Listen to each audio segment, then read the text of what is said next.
You know you've made it big when Hollywood superstar Idris Elba is such a big fan that he's more than happy to announce your arrival. It was no surprise that Nigeria's Afrobeat star Davido sold out London's O2 Arena.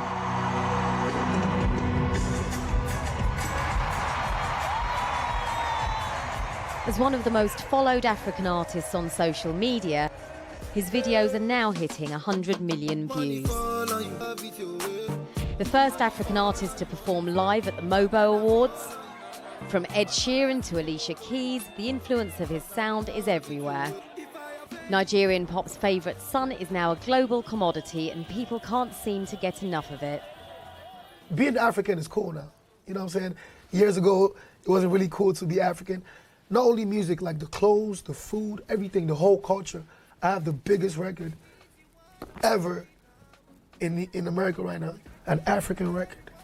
You know what I'm saying? I'm not speaking, most of the record is broken English. I'm singing in broken English. They don't even know what I'm saying, but it feels good.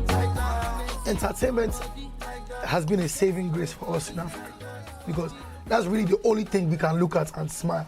Come to Africa, eat the food.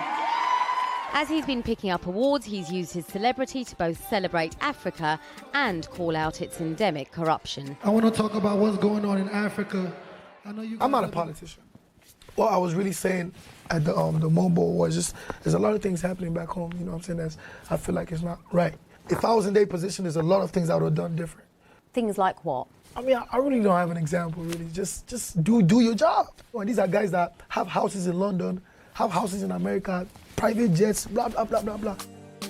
Davido himself is no stranger to private jets. As the son of one of Nigeria's richest men, he too is used to a life of privilege. He bought his first property in America in his early 20s.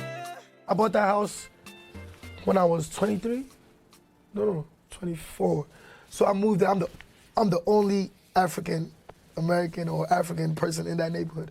So I drove in, had the U-Haul truck behind me, moved in, moved in. And then it's like 2 days later, police come to the door. Like, they came in, they searched the whole house, asked me what do I do, how, because I bought that house cash. What is it about the authorities or the police, do you think, that has a problem seeing young black successful men like yourselves? Honestly, I don't think they have a problem with it. It might just be shocking. I don't think it's a problem. It's just like, oh, they want to know how. Like, it's confusing, like, how did he get this house? But how is that not offensive to you? But I won't say it's racist because that's how they've been brainwashed to think. You're brought up to think Africa is like no-go area. In Africa, we brought up to think, yo, these people took everything from us. You feel me? So I feel like that's something that we have to fix. Politics is a passion of yours. Yeah. Is that something that you might go into after that? Probably. Nigeria, we have elections coming up in February. And there's this thing I'm doing called Defend Your Votes. But you know, you vote, you leave, and then they mess everything up. After you vote, you wait there. After you vote, wait there, let them count everything. I'm not gonna stop till they change. For now, a career in politics will have to wait.